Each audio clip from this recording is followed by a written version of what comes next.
Good Friday to you. Hope your weekend is off to a great start. Thanks for joining More Sports and Less Levine, the Weekend Winners Edition. I'm Dave Bacon. Plenty of football to talk about as the Browns are getting ready to face the Pittsburgh Steelers Sunday night in the first round of the NFL playoffs, the wild card edition, if you will. The Browns are going to be without head coach Kevin Stefanski. They have a lot of reason to be motivated, and Juju Smith-Schuster gave them one more reason. Take a listen to this. Nah, I think they're still the same Browns team I play every year. I think they're nameless, great faces. Yes, they have a couple good players on their team, but at the end of the day, I don't know, it's the Browns. It's the Browns. The Browns is the Browns. Let's welcome in Browns beat reporter for cleveland.com, as well as in the pages of the Plain Dealer, Ellis Williams. Ellis, I imagine when Mike Tomlin heard that, he was cringing. Browns, you can be sure that will get them a little motivated. Yeah, of course. I was a little surprised when I heard it too last night, but then when you think about Juju Smith-Schuster, the things that have been going on with him this season, the dancing on the logos in the start of games and how Tomlin had to squash that. And now there's one other thing here. And to me, it's playoff banter. It's the big brother and the Steelers jabbing back at the Browns. But Juju Smith-Schuster is a little too new to this rivalry to really have the footing to speak that way. And for this reason, I think we have to remember that Juju Smith-Schuster's only played in one playoff game. Came in his rookie year in 2017 in the AFC divisional round against the Jacksonville Jaguars. The Jaguars beat them that night, 45-42. Juju was the number 3 receiver on that team behind Antonio Brown, Martavis Bryant. He had 3 catches for 5 yards and a touchdown. So I get where he's coming from. I understand why he speaks this way. When you play for an organization like the Steelers, that gives you some sort of entitlement to greatness because of their previous achievements. But Juju hasn't been there for those achievements for the most part. And this season, his 97 receptions were impressive. His 9 touchdowns were impressive. But his yards per reception were just 8.6. I think that is more about the philosophy of the Steelers offense than his specific skill set. He's one of the most talented receivers in the league. Don't get it twisted. But he's talking a little out of pocket here and probably gave the Browns some bulletin board material that Tomlin's not going to be happy with. Yeah, without question. I mean, when a team is kind of wounded and in the corner, you don't go and poke at them. You kind of just let them be and hope they come and kind of sleepwalk. It will affect, I think, the way they come out, which is going to be important in this game, I think. I couldn't agree more. I mean, everyone saw Monday Night Football when Juju Smith-Schuster went for that cross, that short, shallow across the middle, and the Bengals safety lit him up. Those are the type of hits that, with a guy like Andrew Sendejo coming back, who's a missile back there, if there's one thing Sendejo can do, it's cover field. And he's going to come blitzing down, I guarantee it, and trying to find Juju. So, again, you're adding fuel to a fire for a team that already is, first of all, playing with house money and must be incredibly motivated considering all the circumstances they're facing this week. Obviously, somewhat good news out of Berea is no players tested positive today. An assistant coach did. What is the limited practice? That's got to hurt a lot because football is such timing and cohesion. How much do you view that as a guy who looks at the X's and O's a lot? How much will that hurt? It's tough. Look, when you hear yesterday that Baker Mayfield hasn't thrown all week, your antennas go up. You worry a little bit. I think we got to keep in mind that this happened to the Tennessee Titans in the first quarter of the season. They didn't practice for a whole week, almost 10 days, and went out and won their game on a strange Wednesday night or whatever the heck that was. Feels like forever ago. But point is that this has happened before, and teams can overcome it. Now, I know this is a playoff game, and this is the Steelers, and they don't have their head coach and everything that we're going to get into. But if they're able to at least get on the field for one practice and remain sharp like Kevin Stefanski has them, because just remember that even though Kevin Stefanski can't be there on game day and have influence, his fingerprints have been all over this week. This team has been progressing virtually, digitally all year long. So if there's any organization that's prepared for this, it's the Cleveland Browns because of what Kevin Stefanski and Andrew Berry started back in August. When you look at what the play calling might be with Alex Van Pelt doing it instead of Kevin Stefanski, it will probably be a little different. I mean, it's not going to be like night and day, but there will be some nuances to it. Could that be an advantage for the Browns, again, as a guy who looks at the X's and O's? Right. So I talked to a coach the other day that said something that I hadn't thought about. I thought it was a really good point. He said that when you inject a new play caller into a side of the ball, whether it's offense or defense, doesn't matter, what they do won't change. When the Browns run power or wide zone or play action pass, it's going to look the same. What changes is the when, the how, the why, things like that. The tendencies that defensive geniuses like Mike Tomlin study and ingrain to their defensive players that, okay, when we see this motion, when we see this split, when we see this angle, there is a 71% chance they're doing this. Now that, and the down and distance, and on 3rd and 4, they like this. That is the splits and the motions are going to look the same. But that second part of what I said, the win is going to change. Now we don't know what Alex and Pell's tendencies are when it's 3rd and 4, 3rd and 5, 3rd and 6. We don't know what he likes on 2nd and 8. That is the one silver lining in all this, that though, of course, it hurts to not have Kevin Stefanski there as a proven commodity and a quick climber as one of the best play callers in football, Alex Van Pelt is a wrinkle of an unknown here. And for one game, that could prove advantageous for the Browns. Because if Van Pelt called the Week 17 game, the element of surprise is gone. But there's no tape, because there was no preseason especially, of Alex Van Pelt calling plays for this Browns team. So the Steelers don't know exactly what they're getting on Sunday. Let me preface this question. I'm going to ask you something about Joel Bitonio missing it, but some news earlier today. So Myles Garrett and Jack Conklin, first-team All-Pro. Joel Bitonio, Wyatt Teller, the two guards, second-team All-Pro. How much do you miss Joel Bitonio in this game coming up? He's not going to be there because of COVID. Yeah, it's the biggest blow. And no matter what you want to talk X's and O's or scheme, at the end of the day, you can't replace that talent. You can't. You can coach around it. Whoever ends up playing guard, you're not going to ask that person to likely pull for a power right. They're going to run power left and let Wyatt do the pulling. You're probably going to run wide zone right and not ask the guard to have play side wide zone responsibilities. And you're not going to want to get into passing situations more than you have to, because that interior pressure, Wyatt Teller is deserving of his All-Pro status, but the better pass blocking guard between the two, Bitonio and Teller, is Bitonio. So now you have above average right guard and pass protection and an unknown commodity, and quite frankly, who's going to be a below average pass protector at left guard. This is not the game to drop Baker Mayfield back 30, 35 times. I think, again, this is not a death blow to the Browns, but if I had to pick what's the bigger loss, Kevin Stefanski or Joel Bitonio for one game, it's Joel Bitonio. When you look at what you do to counteract that, do you expect a lot more of Nick Chubb and Kareem Hunt, or do you think it's still kind of an even mix maybe? So that's the unknown commodity here. I have been writing about how the Browns should be running more for the past 4 weeks, and the results are the results. This team has been winning with throwing Baker Mayfield early, first, second, even times in the third quarter, and then running Nick Chubb and Kareem Hunt late. I think this is finally the game where they have to just hunker in, give Nick Chubb those 18 to 25 carries, and I would love to see it over 20. And again, avoid the passing situations. Interior pressure is the one of a few things that really cause Baker Mayfield trouble. It's the quickest way to the quarterback, a straight line. And if you have Cam Hayward versus a backup left guard, you're asking for trouble. So this is a game where I think Nick Chubb becomes the focal point of the offense. You sprinkle in Kareem Hunt like you've been doing. This has got to be a Nick Chubb type of game, similar to what we saw in week 2 versus the Bengals or week 3 against Washington. When you look at what you need from Baker Mayfield, give me some checkpoints that you want to see if the Browns are going to be successful in this one.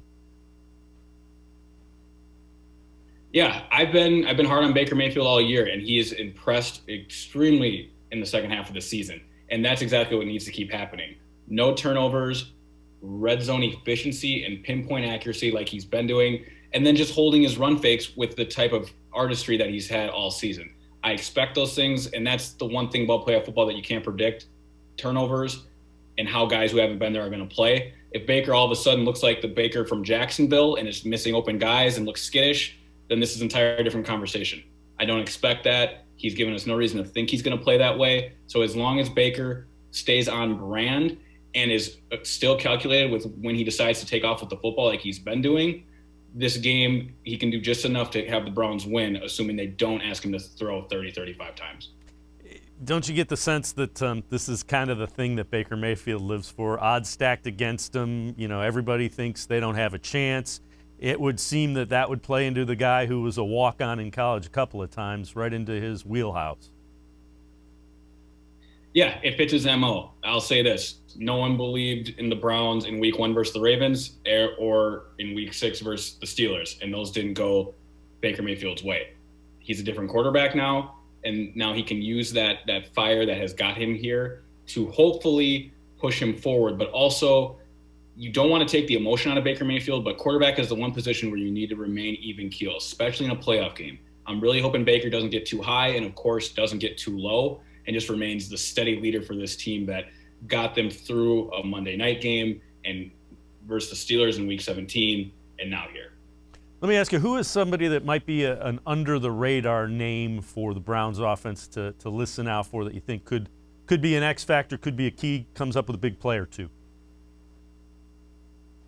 To me, it's going to be one of the other tight ends. I'm not sure if Harrison Bryant's going to be available due to his COVID-19 situation. If he's not, then it's going to be David Njoku. The Steelers you can take advantage of their middle of the field inefficiencies since they've lost Devin Bush. It's how teams have had success. It's no secret that last week that the leading targets for the Browns were Jarvis Landry and Austin Hooper. Baker Mayfield was like 10 for 14, I believe, targeting the middle of the field for 129 yards. That's where the Browns, when they're passing, are going to try and make stuff happen. Austin Hooper is the proven commodity, but there's going to be opportunities to dial up stuff for that number 2 tight end. Depending who it is, that's the X factor.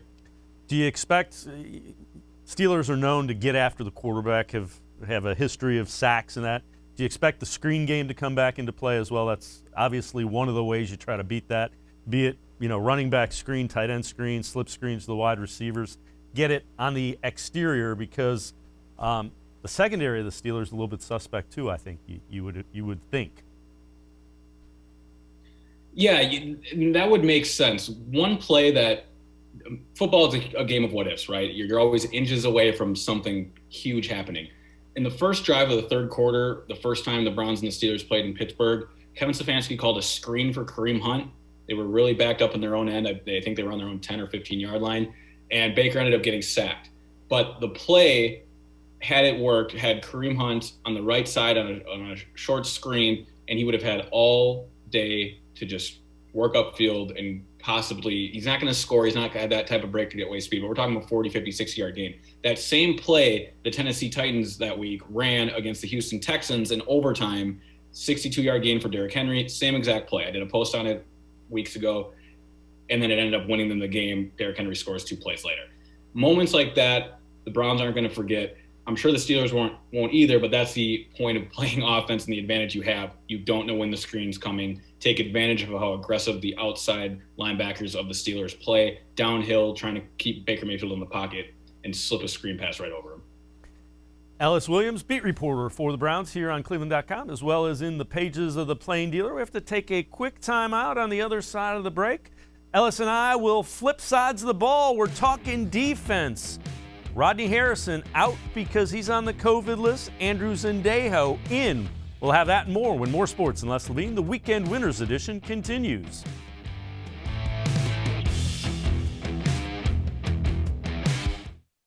Presque Isle Downs and Casino has sports betting. Use one of our 50 state-of-the-art BetAmerica kiosks to place your bet and watch your favorite games on one of our many HD televisions or visit our sportsbook area. Only at Presque Isle Downs and Casino.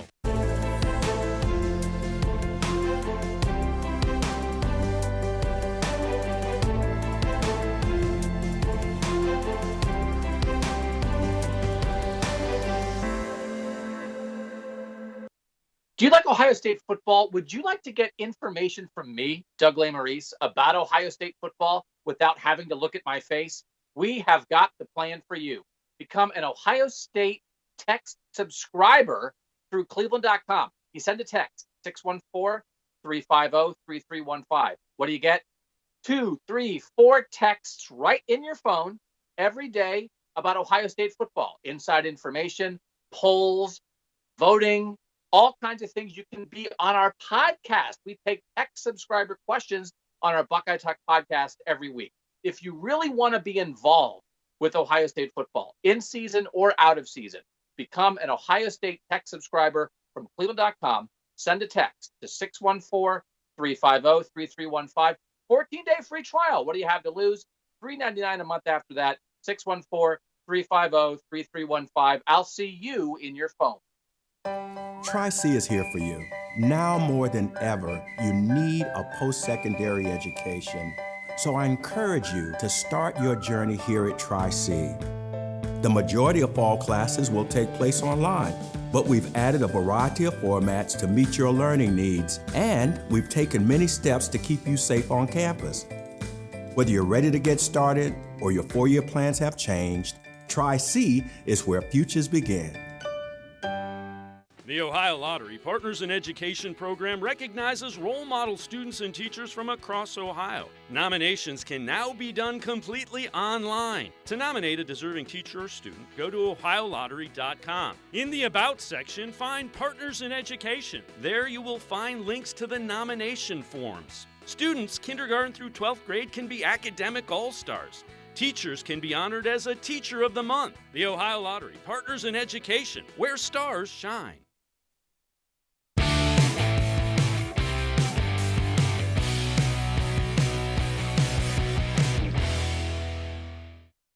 More sports and less Levine. The weekend winners edition continues. We continue to look at that Browns-Steelers NFL playoff game coming up Sunday night in prime time. Let's welcome back in Ellis Williams, Browns beat reporter here on cleveland.com, as well as in the pages of the Plain Dealer. Ellis, Ronnie Harrison out on the COVID list. Andrew Zendejo back in. How much do the Browns miss Ronnie Harrison if him not being able to go? It's tough. Ronnie and Joe Woods admittedly said this in his presser this week, was working off some rust, right? So before his injury, he really solidified himself as probably the third best player on that defense, maybe 3B with Olivier Vernon, wherever you want to split some hairs there. And then he sits out for a while and has this one game come back, and now he's in this situation. So I guess what I'm trying to say is that because he wasn't completely acclimated yet, it's not like the Browns are missing a full strength Ronnie Harrison. Now, if you would have got that this week, of course, that's a huge blow, but that we don't know that. This team got used to playing without him. I think we can say that. And then this is going to land on Andrew Zendejo and Carl Joseph. We know that the Browns secondary is a weakness, specifically their safeties, but this team has been playing like that all year. It's going to come down to turnovers and them taking a chance, knocking a ball out, and just continuing what they've been doing all season, because it's not like Ronnie Harrison was going to save the day anyway. The pressure here is on guys like Myles Garrett and Denzel Ward, and I'm pretty sure we're going to get into that. Yeah, what do you think? We won't find out till probably day of game with Denzel Ward, because he went onto that list so late last week. It's going to be literally an 11th hour yes or no with Denzel Ward. How big would it be to get him back, given what Pittsburgh has running loose in that wide receiving core? Yeah, it's huge. It's the biggest thing to watch in this game, outside of who could test positive for COVID, I guess, and be missing all of a sudden. Because Denzel Ward, we saw last weekend, the Steelers just picked on Robert Jackson, and that's not an indictment on him. He's a practice squad guy who's been around this organization for a bit, a special teamer. He had no reason being out there. That's not the type of player he is. And the Steelers did to the Browns what the Browns did to the Ravens when Jimmy Smith got hurt, take advantage of that number 4 corner. And the Steelers did to the Browns what the Browns did to the Giants when they didn't have Bradbury, throw out these backup corners. The Browns got to taste their own medicine. It's tough when you just have a guy out there on an island. There's nothing you can do about it. Denzel Ward coming back eliminates a side of the field for the most part. I know he got beat on that double move, but his second half of the year has been a Pro Bowl, all-pro caliber. And Chase Claypool, if he's going to win a 50-50 jump ball over Terrence Mitchell, that stuff's just going to happen. But what can't happen is the Deontay Johnson 47-yard game when he just literally runs straight on a cover 4 quarters coverage. Robert Jackson had 12-yard depth. Carl Joseph was a safety on that same side. You call cover 4 to not get beat deep. And all Deontay Johnson had to do was sprint straight, connection for 47 yards. Denzel Ward eliminates that. If the Steelers don't have a deep passing game, then the Browns really have a chance here.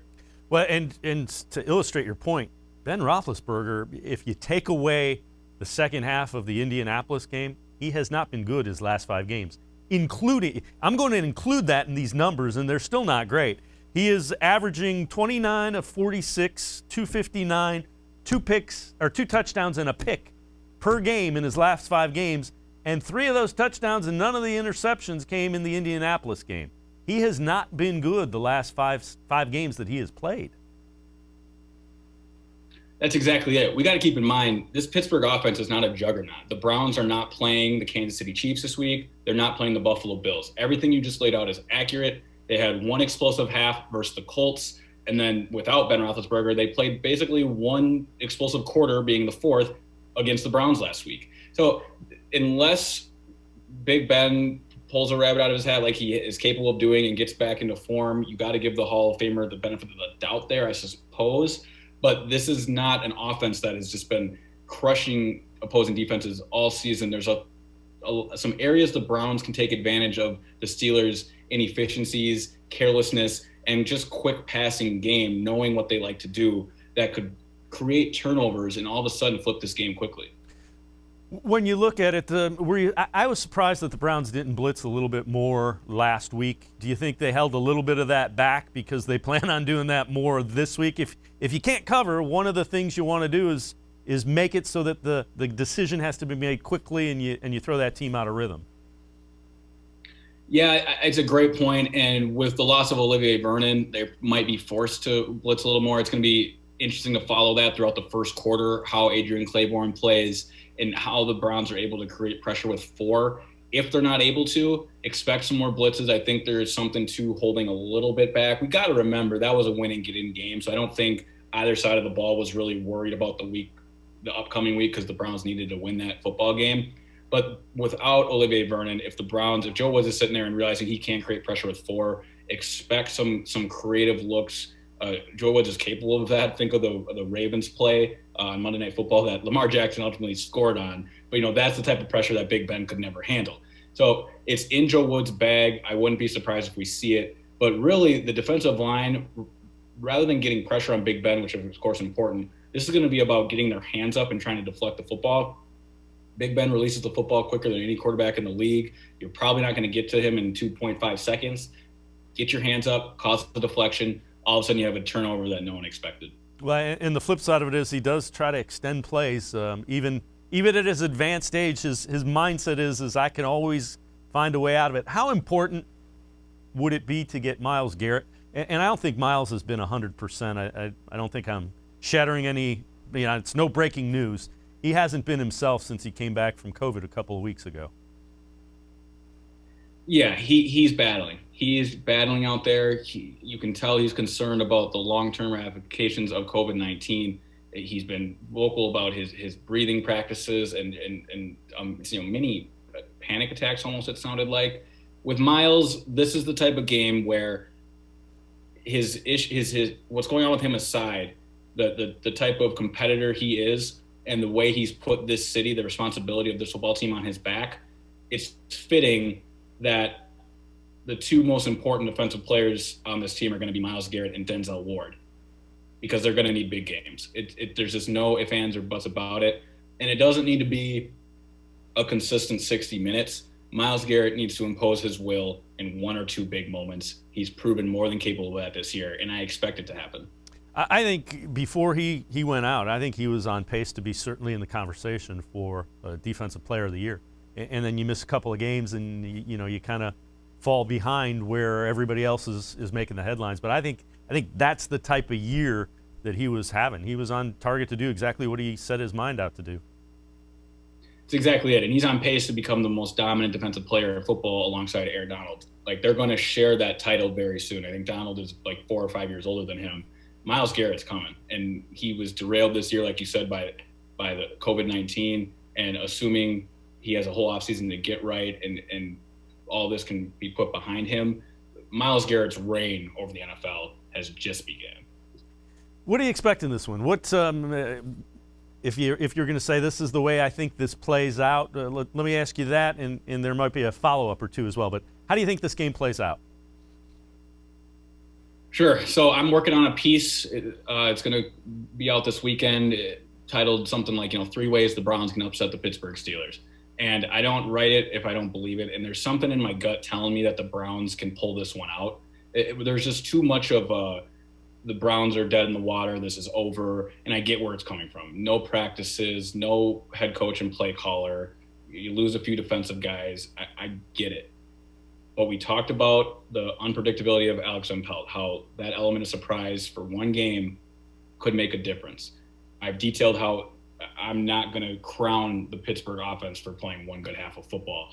And I think there is a secret weapon sitting there in Nick Chubb that they have not fully unlocked yet. You give Nick Chubb an opportunity to run the football 20 times, and I think that this can take care of itself, and the Browns can win a close 27-24 type game. It's going to be tough. It's going to be grueling, but I don't think this is a blowout for the Steelers. And if anything, I think that the Browns are motivated to play. Interim head coach Mike Prefer has done this before. He had coached one game when Mike Zimmer in Minnesota in 2016 couldn't coach. They lost that game close, but Mike Prefer made a critical decision late with a challenge that got them the ball back. They scored and had a 2-point conversion to tie. They missed it. He's going to have these guys fired up. He's a Navy guy, Serb, now has 20 years of coaching in the NFL, including a 2012 Special Teams Coach of the Year. He's going to have these guys motivated. The Cleveland Browns will play equally motivated for Mike Prefer as they will wanting to win this game for Kevin Stefanski and Joel Bitonio. I think we're going to have a great game Sunday night, and anyone counting the Browns out or thinking this is going to be a blowout, I don't think they're paying close enough attention. Yeah, I have been the last 2 nights I've been on here, and I said I don't. Everything rationally tells me, the Steelers, but something, I just have a feeling that they're going to find a way to do it. And I think the way to a Browns win is you win the turnover battle. If you're +1, I think you win. If you're +2, I think you're in really good shape. You get ahead early, and you run Nick Chubb. And, keep in mind, the Steelers fell behind Indianapolis pretty heavily in that first half where they came back and won. It's very different falling behind to the Browns because you're going to deal with a lot more physical. The Browns like to be physical, like to run the football. That's not really Indianapolis's MO when they get ahead. That's exactly it. I think the Browns have an opportunity to stay in this game regardless of what happens early, just like you said. If the Browns get up late, the Steelers can throw their way back into it. But again, you have a lead. That's the point of football. Have more points than the opponent. That's fine. If the Browns get down early, it's not like this is a Steelers offense that is going to run the football out and not give the Browns an opportunity to create a turnover. And the Browns have proven that they can throw their way back into football games. I just think there's multiple avenues where this game keeps the Browns in it close. And in playoff football, if you're in the game in the final 4 minutes, that's all you can ask for. And I think that's the type of game we're going to get. Yeah, and to illustrate your point, Steelers have the worst run offense in football. They've gained the fewest yards and have the lowest yards per carry, which is kind of surprising, but that speaks to what you're saying. They're going to have to keep putting the ball in the air, and it's a whole lot easier to take the ball away when it's in the air than when it's in somebody's arms. That's exactly it. And this defense all year has proven advantageous when the ball's in the air. I know it's a strength this year that they want to throw, but I bet this Browns defense wants them to throw it as well to give them chances again, especially if Denzel Ward's back. They're not going to be as worried as getting beat deep then. Ellis Williams, Browns beat reporter here on cleveland.com, as well as in the pages of the Plain Dealer. As always, Ellis, appreciate the time and the insight. We're thinking a lot alike as to how this one's going to unfold. It should be really fun to watch Sunday night. It's going to be a blast. Thanks for having me, y'all. All right, Ellis Williams with the Insight, Browns beat reporter. We're going to step aside, take a quick time out. When we return on the other side of the break, it's Liam McHugh. We'll get the national perspective. Liam is co-host of Football Night in America on NBC. He'll be previewing the Browns-Steelers game. When more sports and less Levine, the Weekend Winners edition continues. Stay with us. Shelley, our garage floor is just awful. I know. We really need Nature Stone. cracks, uneven concrete, it's slippery. I keep telling you, we need Nature Stone. Coach, only Nature Stone solves all those problems. That's why it comes with Russell's Promise, our true unconditional warranty. And Nature Stone is absolutely beautiful and so easy to clean. Schedule today at naturestone.com and get up to half your garage floor free. Hurry, offer ends soon. Herb, Nature Stone fixed every problem in our garage. I told you. It's not just a floor. Wow, it's Nature Stone. There are tastes we remember. Every smell brings the happiness of times gone by. Experience this every time you walk into Gallucci's Italian Foods. Whether you need lunch on the go, a catered party, or that perfect blend of wine, meats, and cheeses, Gallucci's has exactly what you're looking for. Straight from Mama's Kitchen for old world traditions or original experiences. From the tastes you remember to new flavors you'll never forget. Gallucci's is a tasty branch of your family tree. When it comes to selling you a mattress, most retailers are handing you a long line of extra steps that drive up costs and create confusion. At the Original Mattress Factory, we simplify the mattress shopping experience by building mattresses and box springs in our own local factories and selling them direct to you. It's short, sweet, and simply makes sense. So experience more than just the mattress store. Experience an original, the Original Mattress Factory.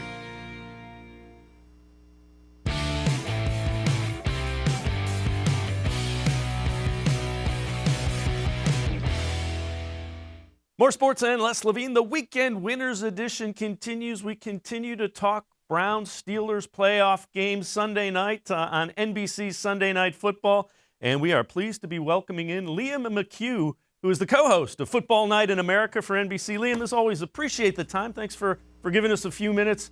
When you look at this game, what jumps out to you? Browns don't have their head coach because of COVID. They haven't been able to practice. How big of a challenge are all those things? I think they're massive challenges, for a young team, a team that hasn't been in the playoffs, obviously, in 18 years. But that's been the case this entire season, right? It's been about adaptability and flexibility. And this is just one more thing now for the Browns to adapt to. But this is massive. I mean, Kevin Stefanski, Pro Football Talk, Mike Florio, my colleague there, they named him their Coach of the Year. He has navigated through the season, all the bumps in the road, all the obstacles they need to overcome. He has done that absolutely brilliantly. There have been no excuses. That's what he's preached, this idea of embrace the suck. Well, they are in the thick of the suckiness because they finally made it back to the playoffs, and now he won't be there to lead the way. You've heard all the right things from the players. No excuses, full speed ahead. But you're also talking about Baker Mayfield saying that because what else is he going to say? Is he going to say not being able to practice is going to cost us the game? No, he's never going to say that. He wants to lead. He wants to bring the guys on the field and have them be confident. But the simple fact is when Baker Mayfield hasn't thrown the football all week long, you can't feel good about that heading into a playoff game in Pittsburgh. What do you think has been the strength of this Browns? What has impressed you and your colleagues the most about the Browns of 2020?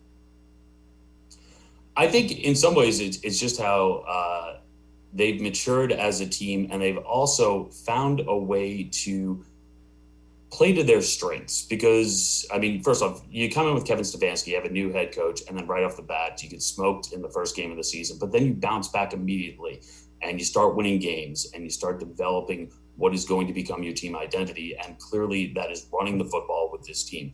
Yeah, you have Baker Mayfield, and you use a top pick on Baker Mayfield, but you have to go with what works for you. And the Browns have done that. They've decided this is a running team. They run the football. They have that great ground attack. And then defensively, I mean, at this point, you go with the defensive line getting pressure. I mean, those are the two keys for this team. It's worked this season. It's got to work in this game. They need to run the football against a Pittsburgh Steelers team that can defend the run very well, and they need to get pressure on Big Ben because we know this at this point. Big Ben does not like pressure. He does not like to get hit. He's thrown the football an awful lot this year, but he also gets rid of the football faster than anyone else. So run the football, and Myles Garrett has got to be a game wrecker here. He can't have a small influence. He has got to come in and be that human wrecking ball, and he has got to instill fear into Ben Roethlisberger. When you look at I know Ben got the last game off, last game of the regular season against the Browns last week off. When you look at the 5 games before that, they haven't been really good, minus, and I will give them that second half against Indianapolis when they locked down what they needed to do. He looked really good, but other than that, he has struggled late in the year. Yeah, I totally agree. I think this has become an offense that had balance at the beginning of the year between the run and the passing game, and they played exceptional defense, and they got off that 11-0 start. But you go to the late in the season, the December run for this team, that balance is gone. They throw the football more than anyone else. They've had a lot of issues with drops with their wide receivers, with confidence with that group. And now you have a bunch of wide receivers outside of Juju Smith-Schuster who haven't played in the playoffs. So there's a few things to be uncomfortable about if you're Pittsburgh. And one is certainly how they finished that season. And, obviously the comfort level you have is the fact that Roethlisberger he's won in the playoffs. He's not going to lose confidence personally because of how they finished up the season. But no, I think there's a vulnerability. I think there's this feeling, there's this conception that because they sat guys last week that they're going to come out and now the varsity is going to take over and they're just going to wipe the floor with the Browns. And I just don't think that's the case. I think this is a tight game on Sunday night. But unfortunately, I think because of what the Steelers bring to the table and the fact that Kevin Stefanski won't be there, Olivier Vernon won't be there for the Browns, something that's been vastly overlooked due to the news about COVID this week. I think it's probably too much for the Browns this week. Did you get a chance to hear the comments that Juju Smith-Schuster made and how, you kind of have to cringe if you're a Steelers person with that, because it's one thing to be young and enthusiastic, but it's like, if you think that, you probably shouldn't say that. Yeah, I think that's exactly it. You have to cringe a little bit. I'm sure if you're Mike Tomlin right now, you're just shaking your head and say, why? Why do this in this situation? Because here's the deal. Cleveland's going to have the emotional charge of just being back in the playoffs, right? They're going to have the emotional charge of not having their head coach for this one, not having, a beloved offensive lineman who has been through it all with this Cleveland Browns team and is now, because he can't play, motivating the rest of the players to go out and give 100%, 110% at this point. And then you throw Juju Smith-Schuster's comments in there as if the history of these two franchises has a profound effect on this individual matchup, which it clearly doesn't, but he's rubbing their face in it anyway. I think you get this emotional charge. I think that's something that obviously could help the Browns right at the beginning of this game. They're going to come out, they're going to be fired up, and that's a good thing, especially when you're in a stadium that's, let's face it, it's going to be friends and family for this one, so it's not going to be all that loud. You need to create your own energy. That energy will be there right off the bat for the Browns. Before we let you go, let me get formula for first what the Browns would need to do to come out on top, and then the flip side, we'll see what you think the Steelers' formula for a win in this would be. But let's start with the Browns. I think for the Browns, you have to come out.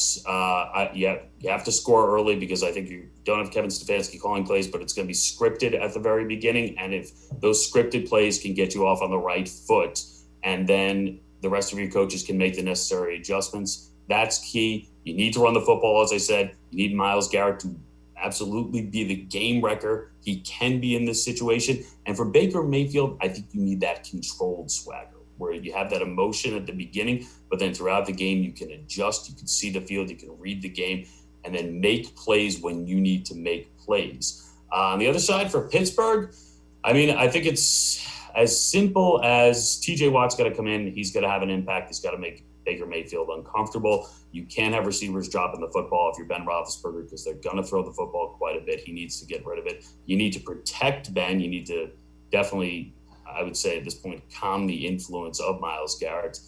And you probably need to run the football better than you have in that last month because it just hasn't been there for the Steelers. They've relied heavily on that passing game. I think it's a tight game. I really do. I think this is a tight game Sunday night. I think the Steelers probably get the edge in this one. But I don't know. I'm pumped up. I'm looking forward to this, and I definitely think it's closer than a lot of people believe. Liam McHugh, host of Football Night in America on NBC. Appreciate the time very much and the insight. Look forward to seeing you both Saturday and Sunday with pregame in Football Night in America. Thanks very much, Liam. Thanks for having me on. It's going to be a fantastic weekend. All right, Liam McHugh from Football Night in America. Time to take a break. On the other side of the break, we'll head out to Pittsburgh and hear from Joe Rutter, Steelers beat reporter. He'll break it down from the Pittsburgh side of things. More sports and Les Levine. The Weekend Winners Edition will continue. Stay with us.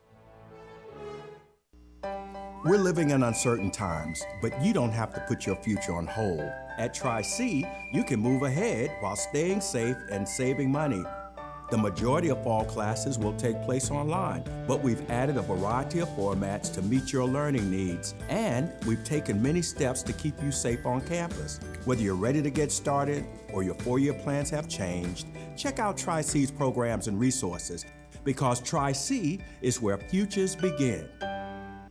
Well, hello everyone. Let me tell you a little bit about Browns Football Insider. For only $3.99 a month, you can get text sent right to your phone each day from me, Dan Lobby, Scott Pasco, and Ellis Williams. In addition to that, you'll receive a Football Insider newsletter every day with special things from us, things that you won't see anywhere else on the site. You'll get breaking news, analysis, features, film breakdown, and things like that. Texting us directly gives you a great chance to cut through the clutter of Facebook, Twitter, other social media, and avoid the trolls. Also, it's the only way to get your questions on the Orange and Brown Talk podcast. So why should you sign up? Try a 14-day free trial. You can cancel at any time. All it takes is one text, but you won't want to cancel. We have hundreds of subscribers join us over the last year. They love it and have stayed with us. We're seeing the Football Insider community grow every week. And it's only $3.99 a month, which is less than 14 cents a day. What I like most about Football Insider is the opportunity to connect with you one-on-one and really communicate with you. So how can you become a Football Insider?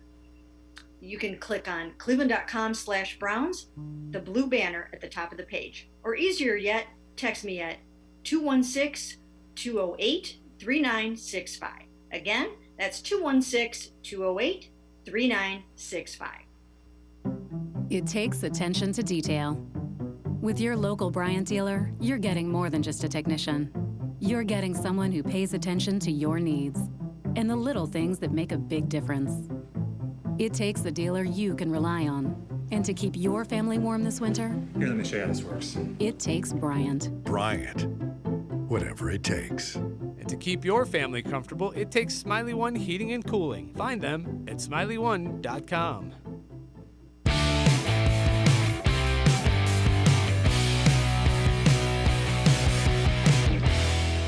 More sports and less living in the weekend winners edition continues. Dave Bacon, time to turn our attention to the Pittsburgh Steelers as the Browns get ready for that first-round playoff game against the AFC North Division champions, the Steelers.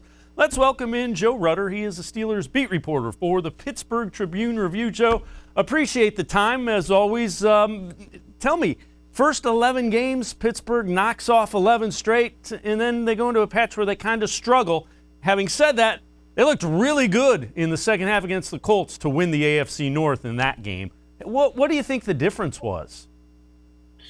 The main difference was, well, their offense was getting very predictable. The downfield passing game that had been absent, they really hadn't used much. And they were doing this quick hitting, short passing game that worked well, but then teams started figuring it out, crowding the box, trying to take that away from them. And then finally in the second half versus the Colts, they just opened it up, hit some plays downfield and really got things going.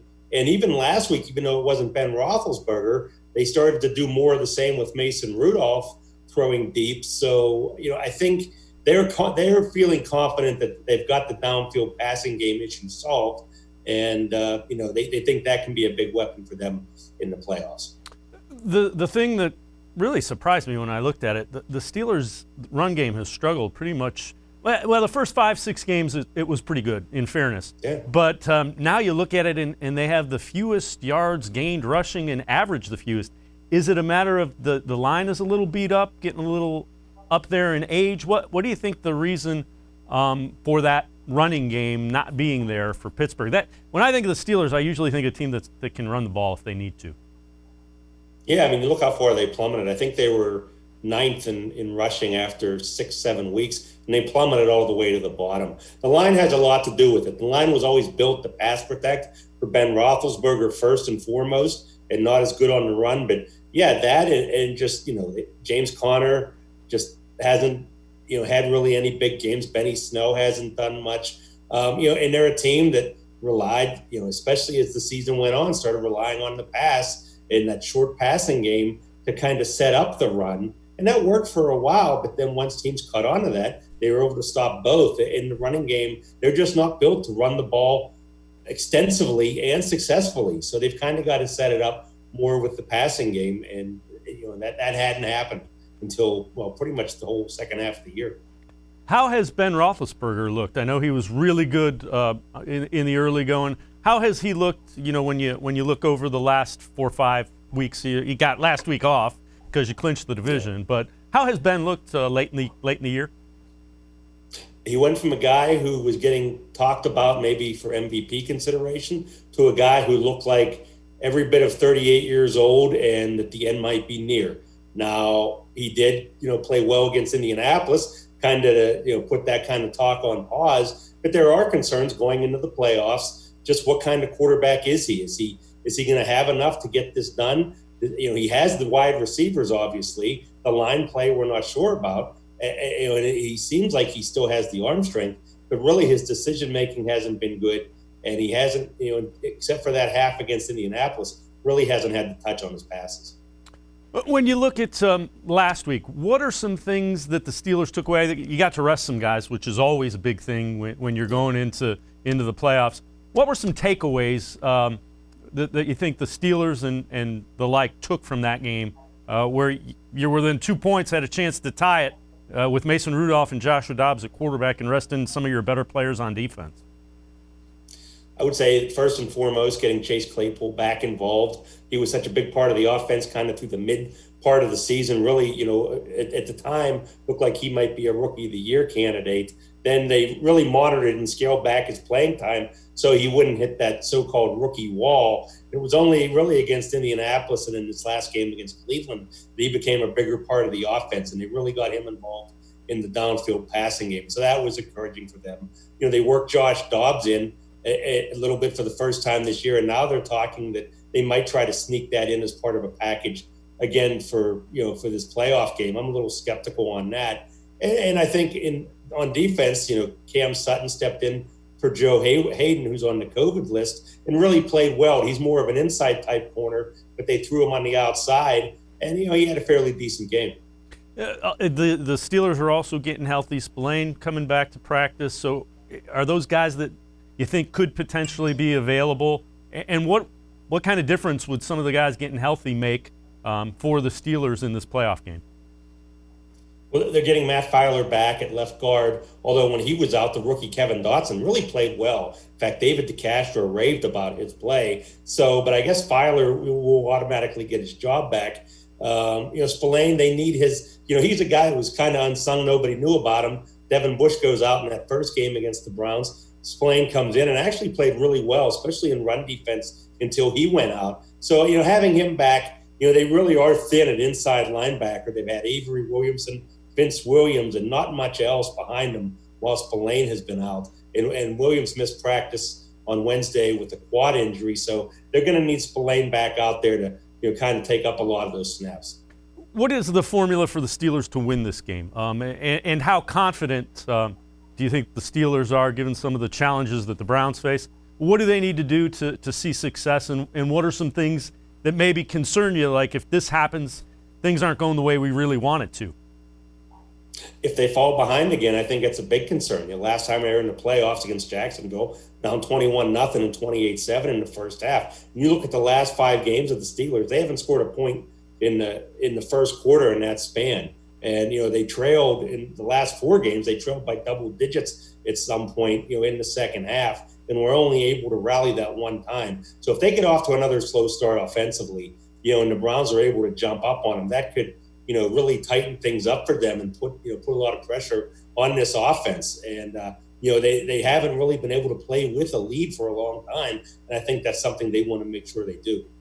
What are some areas that you think the Steelers feel like maybe they can exploit, just based on what you saw even last week? The defensive line and outside linebackers, they still, they led the NFL in sacks. Even though some of the, T.J. Watt and Cam Hayward were out, they still got 4 sacks against Baker Mayfield. And, with, the Browns being a little shorthanded on the line, that probably plays into the Steelers' favor. And I think if they can stop the run, which they really haven't done, that well at times this season, especially against Cleveland. If they can do that and then turn those guys loose against Baker Mayfield, I think they feel pretty confident that they could rattle him and, have more of a game that was like the first one this season than the second one. How important do you think the turnover battle is? When the Browns win the turnover battle, I believe they're 10-0. How important is it for Ben Roethlisberger and the offense to take care of the football and not allow those turnovers? That's definitely huge. Mike Tomlin always talks about that every week. It was a game against Tennessee where I think they were -4 in turnovers and actually won the game. But that's been an aberration. It's sort of like the stat you cited with Cleveland. You can win the turnover margin. Chances are you're going to win the game. And I think it's probably the biggest thing for the Steelers, aside from needing to get off to a faster start than they've had the last 4 or 5 weeks. Do you think the running game concerns the Browns' running game with Nick Chubb, Kareem Hunt, even though they're -1 starting offensive lineman in Joel Bitonio? Does that concern this defense? I mean, you have Watt, who's probably a candidate for Defensive Player of the Year. Hayward's really good against the run. But does that running game give that defense a little bit of concern? It should. If it doesn't, it should. Looking at what happened in the last game, the way Chubb went down with that 47-yard touchdown. Yeah, they're wary of it. They know what they're facing. They're facing a good line, even with the injuries. But yeah, maybe one of the best 1-2 punch, in the AFC. At that running back position. So yeah, they've had trouble stopping good running teams this year, and I think that's going to be the major point of emphasis coming into this game on defense. It's the first time since 2002 the Browns have been in the playoffs. It seems like every year the Steelers are in the playoffs, or it comes down to the last week or two. Is there any chance at all that the Steelers are overlooking the Browns, or do you think that won't happen necessarily? I don't think the way they've played the last month, I don't think they can overlook anybody or take anybody for granted. I mean, you go into Cincinnati, and after losing 2 games and you can't even win on Monday night there. Yeah, you can't take anybody lightly if you're the Steelers right now. Forget the 11-0 start. It's what they've done lately, and it hasn't looked very good. So, yeah, if they take Cleveland lightly, they're going to be talking about Cleveland's first win at Heinz Field since 2003, their first playoff win since getting the franchise back, and that's going to be a big thing. And the Steelers don't want to have any part in that. But yeah, they have to take it seriously, or that's a real possibility. What about the defense? What are some signs that things are going well defensively for the Steelers? If you can say, boy, if we're doing this, the Browns are going to have a little bit tougher time. If they can stop the run early, get pressure on Mayfield, that'll be good. The lack of Joe Hayden in the secondary could be a factor, but Cam Sutton has played well. They've been without Bud Dupree, been without Devin Bush for a long period of time. For the most part, they've been able to withstand that. Alex Highsmith has gotten better and has shown as a rookie that he's kind of getting the hang of this defense as far as rushing the passer. But yeah, they have to stop the run first and foremost, and get those, the linebackers in the middle of that defense that have been hurt, get them back and do that first, and then have their pass rushers, get a chance to, make some plays in the backfield, maybe, force an interception or get a fumble recovery. Last thing I'll ask you before I let you go, what do you see happening here? Do you think the Steelers get it done, or what do you sense? I think they will get it done. I sense that they will win this game. I think the COVID situation in Cleveland plays into that a lot, with the uncertainty of who's going to be back, the coaching situation. That might be a little bit disruption there. You're not having Kevin Stefanski on the field making the plays. I think the experience weighs in the Steelers' favor. Having said that, though, the last time they were in the playoffs, they had all those advantages against Jacksonville and just really laid an egg in that game. Maybe they've learned something from that. I think they have. So I do think the Steelers should win this game, not by more than 2 touchdowns or anything, but I think they can win in that 7 to 10 point range. I would say the one thing I would think is whoever wins the turnover battle wins the game. I think if it's a push and the Browns don't win the turnover battle, Pittsburgh wins like you say, a 7 to 10 point game. I think that's the way to go. You think that's fair enough? That if Pittsburgh loses the turnover battle, it's a little bit of an uphill climb for them? Yeah, I would say so, because they've shown in recent weeks not getting off to the strong start and having turnovers like Ben Roethlisberger did in Buffalo and against Cincinnati. They weren't able to overcome those things. When you get in the postseason, it's just, it's that much harder to overcome those types of problems. And, that plays right into Cleveland's hands if the Steelers start turning the ball over. Joe Rutter, appreciate it. Steelers beat reporter from the Pittsburgh Tribune Review, talking Browns playoff game with Joe. As always, appreciate the time. Thanks very much for the time and the insight. Sounds good. Anytime. All right. Steelers beat reporter Joe Rutter. And we are going to step aside, take a quick time out. On the other side of the break, we will talk national championship game. The Buckeyes and Alabama doing battle Monday night for the NCAA National Championship. More sports, Les Levine. The Weekend Winners Edition will be right back. Stay with us.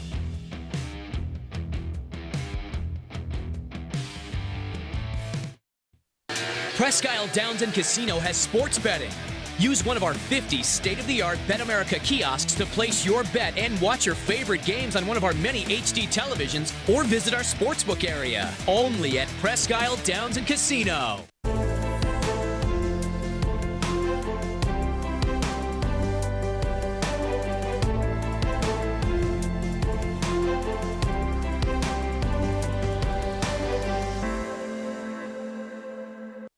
Do you like Ohio State football? Would you like to get information from me, Doug Maurice, about Ohio State football without having to look at my face? We have got the plan for you. Become an Ohio State text subscriber through cleveland.com. You send a text, 614-350-3315. What do you get? 2, 3, 4 texts right in your phone every day about Ohio State football. Inside information, polls, voting, all kinds of things. You can be on our podcast. We take text subscriber questions on our Buckeye Talk podcast every week.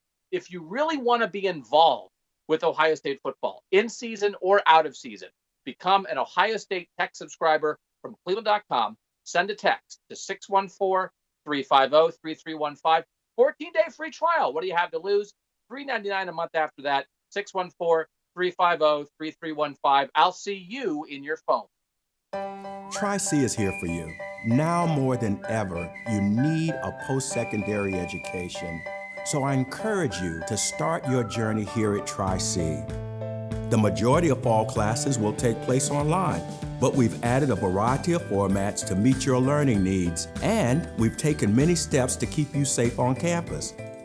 Whether you're ready to get started or your four-year plans have changed, Tri-C is where futures begin.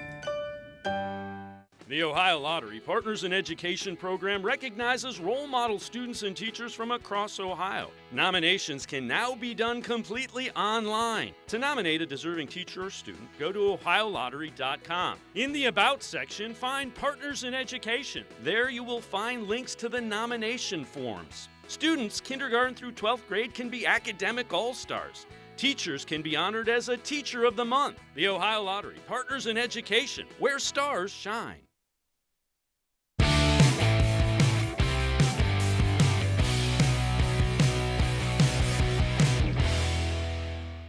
Welcome back to More Sports and Les Levine, the Weekend Winners Edition. I'm Dave Bacon. It is time to turn our attention to college football. The national championship game, the Alabama Crimson Tide hosting the Ohio State Buckeyes. We welcome into the show Brett Hudson. Brett is a beat reporter for Alabama for the Tuscaloosa News. Brett, appreciate the time and the insight as always. Are you surprised it is the Crimson Tide against the Ohio State Buckeyes and not the Clemson Tigers? Well, I guess to a certain degree, you always have to be surprised when it's someone other than Bama and Clemson, right? Just with how frequently they have met, or at least one of them has made it, if not both of them, over the last 6 or 7 years or so. But this Ohio State team is clearly worthy. They clearly are good enough to be where they are right now. They're one of very few teams that recruits at Alabama and Clemson's level consistently, probably the only team that does it year in, year out over the last 6 or 7 years. So it's not a surprise that they have the talent on the roster to do this kind of thing. And when it comes together like this, where you have a three-headed monster in your running game, one of whom just so happens to be one of the better quarterbacks in the country, and Justin Fields, you have a couple of good wide receivers as playmakers for him to go to, that you could put it all together and have a season like this, albeit an abbreviated one. You talk about an embarrassment of riches. 3 of the top 5 Heisman guys, Alabama Crimson Tide players, of course, Devonta Smith won it. Did Smith kind of come from nowhere? I mean, we had heard about Jalen Waddle, who got injured. You had heard a little bit about Mack Jones, but Devonta Smith, I mean, I know he's a really good receiver, but Alabama always has really good receivers these days.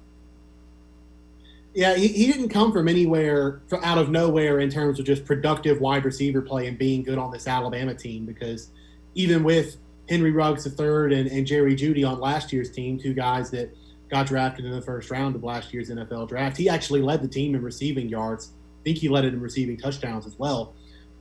So the production out of him is not a surprise, but doing so at a Heisman level has to be a surprise, just because he's a wide receiver winning the trophy that is almost always given to quarterbacks. And the production at this level is also a surprise, just because Alabama has so many offensive weapons. And when Jalen Waddle went down with his ankle injury on the opening kickoff of the Tennessee game, Bama had a lot of options. They had Najee Harris, a returning 1,200-yard rusher, could have easily turned it over to him 30 times a game. They have other wide receivers. John Mechie III is in the midst of a breakout season. They have a couple of really good receiving tight ends they could have gone to. And instead, they've just put the ball in Devonta Smith's hands as much as they possibly could. And he has rewarded them handsomely with that, to the point that he has rewarded himself with a Heisman Trophy, likely the Biletnikoff Award later.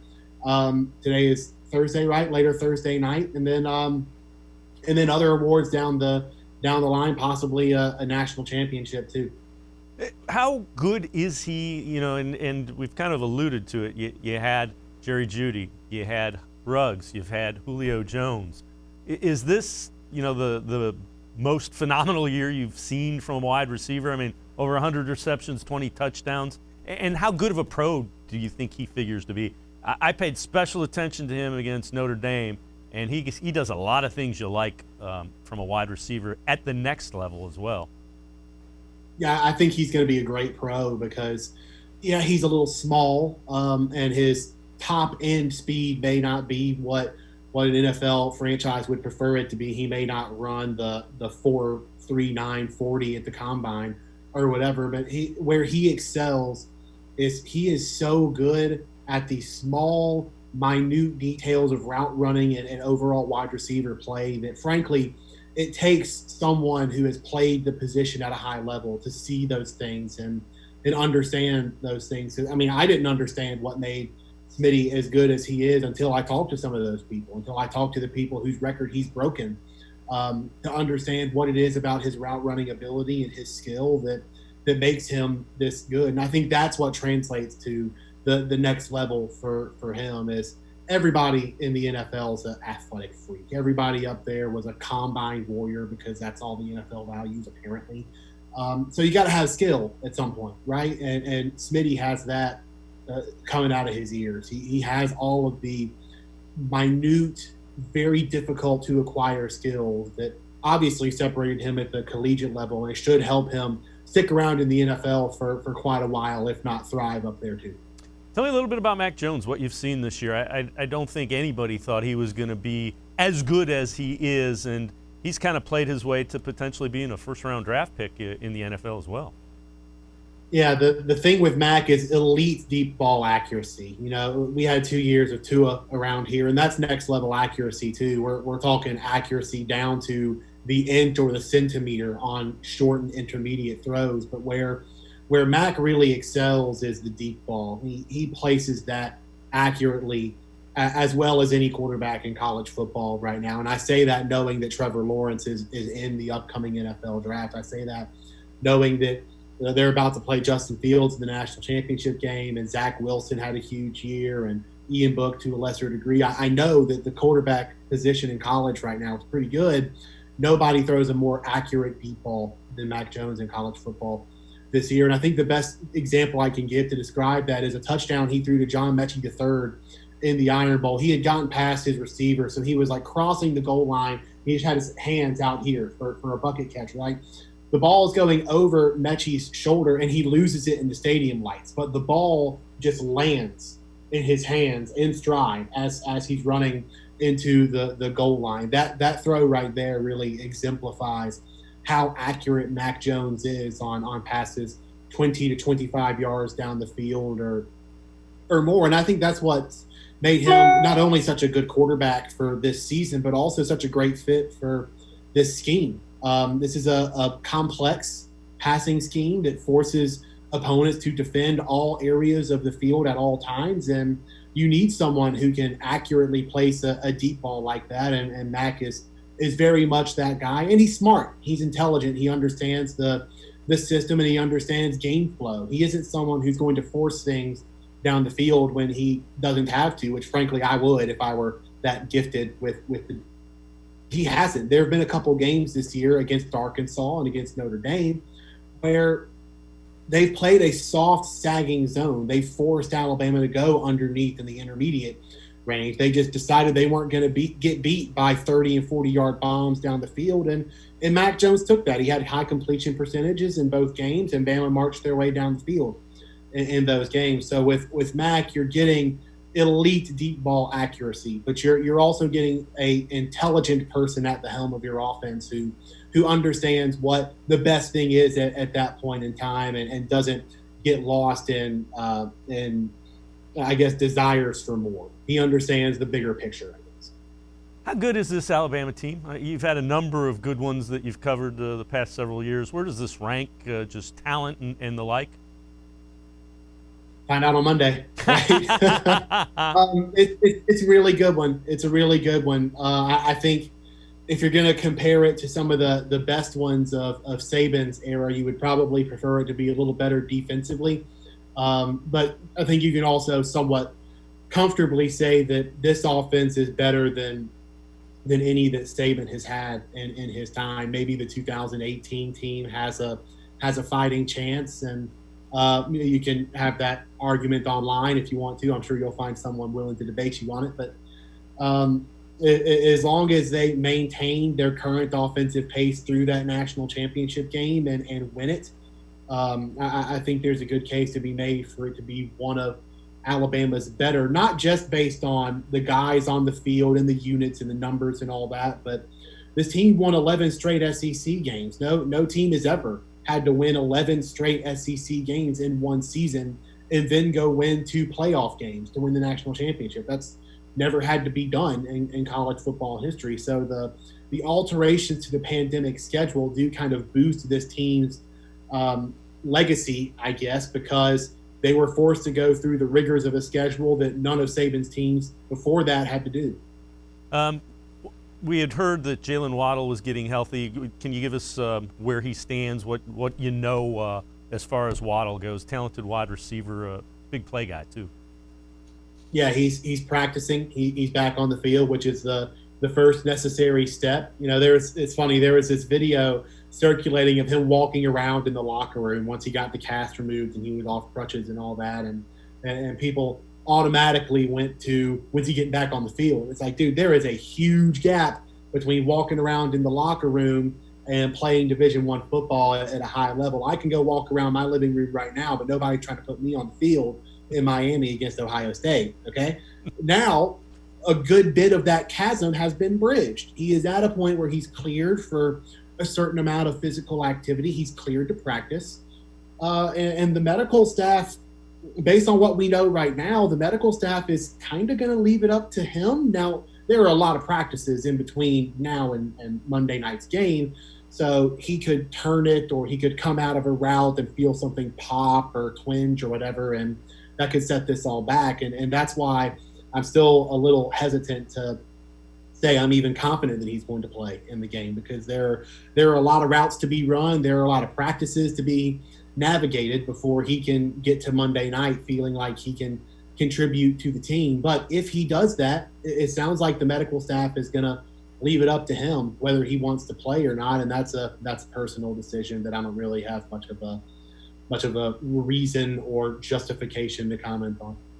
Brett Hudson, beat reporter for the Alabama Crimson Tide. Let's turn our attention to the game itself. What do you think Alabama needs to do to win? Some keys that when you look at it, you've seen this team play a lot. If they're going to win this game, and they're favored by 8 points, I mean, they're a really good team. What does the Crimson Tide need to do to win? Would help a lot if they were able to bottle up something of Ohio State's run game. And it's possible that Justin Fields' ribs and whatever status that they're in kind of helps Alabama do that, because if his ribs are hurting or are not in a place where you really want to put him in harm's way 10 to 12 times as a ball carrier, then maybe that has a negative impact on Ohio State's run game, to the point that it's easier for Alabama to kind of bottle that up a little bit. And I say that because Ohio State, they have 2 good wide receivers, Chris Olave, Garrett Wilson, but something that's been pretty dangerous about them is the tight end, Jeremy Rutter. He has 12 catches on the year. 5 of them have gone for touchdowns. He had 3 catches in the semifinal against Clemson. 2 of them went for touchdowns. So he isn't a huge part of the offense, but when they do go to him, he's lethal. And if you have the run game, if you have the tight ends involved in that, which they do, and you're running the ball effectively, it makes it a lot easier to unleash some of your more advanced big play producing play action schemes, which would probably play right into Jeremy Ruckert's hands and other members of that Ohio State receiving corps. So bottling things up on the ground for Alabama's defense would go a long way, because this is probably going to be a shootout to some degree, no matter what. I don't see anybody getting held under like 31 points in this game, maybe 28. And if you can manufacture a couple of stops or difficulties that way, it really might be enough, because as Bama's offense has shown all year, they don't really blink in a shootout. They just don't have prolonged stretches where they just stall out. That doesn't happen to them. So if you can force that out of Ohio State, even for as much as a quarter, probably going to be enough. What are some of the things that are good signs offensively for the Tide? If they're doing certain things, they're kind of clicking, and it could be a long night for whoever they line up against. Say that again. The offense. What does Alabama do that if you see it on the field, they're clicking and they're in sync and they're doing things well? I see. Probably with the ease that they get their wide receivers open. And Devonta is open all the time because he's an awesome route runner, as we discussed earlier. If they're able to get some of their other guys open consistently, that tells you that Alabama's offense and the staff led by future Texas head coach Steve Sarkisian has a good plan going, because Sark has said this himself. They're kind of a formation team. They like to use shifts and motions and personnel groupings and formations and that kind of thing to create openings for their players. They have the best players in a lot of cases, and if they wanted to just go straight up one-on-ones, they'd probably win them more times than not, but they're trying to give those guys as much of an advantage as they possibly can. And if those guys are coming open somewhat frequently, that probably tells you that Alabama has something on Ohio State's defense. They have something that the Buckeyes are having to react to, and they're kind of behind the 8 ball in that way. So if Alabama's pass catchers are consistently catching the ball with a lot of separation as opposed to a defensive back being in phase, that probably tells you that Steve Sarkisian, at least for the time being, is a step ahead.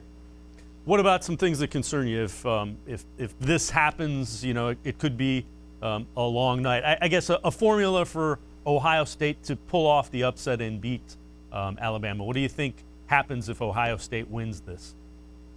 Probably if they get consistent pressure on Mack, not only because that kind of negates to a certain extent how explosive you can be down the field. It also kind of forces Mack to run, which he's not a statue, but he's not a dual threat quarterback by any stretch of the imagination. Most of his carries this year are quarterback sneaks on 3rd and 1. So that tells you something. And Alabama has had to do some things on the offensive line. They lost their starting center, Landon Dickerson, in the SEC championship game against Florida. They replaced him with an experienced player in Chris Owens, but then they had 2 guys on the interior of their offensive line paired with a starting guard, Deontay Brown, who are better run blockers than they are pass blockers. So Ohio State getting pressure on Mack Jones would tell you that they have found whatever inadequacies there are in Alabama's pass protection to exploit those, and then it also limits some things that Alabama's offense can do down the field, and that's where Alabama's offensive line deserves a lot of credit. They won the Joe Moore Award this year, given to the best offensive line as a collective of 5, as opposed to the individual parts that make it up. They have enabled Alabama to execute these complex passing schemes and these double moves that Devonta Smith is constantly using to get open. And if that goes away for a game, then Alabama's being forced into a situation that really hasn't been in before. I mean, Mack hasn't really been forced to run for his life at all, especially with any consistency. Brett Hudson, Alabama beat reporter for the Tuscaloosa News. Appreciate the time and the insight as well. Thanks very much for joining us, Brett. Thanks for having me. All right, that'll do it for this edition of More Sports and Less Levine, the Weekend Winners Edition. Join us Monday. We will have a preview on National Championship Night right here on More Sports and Less Levine. Have a great weekend, everybody. Stay safe. We'll see you again Monday.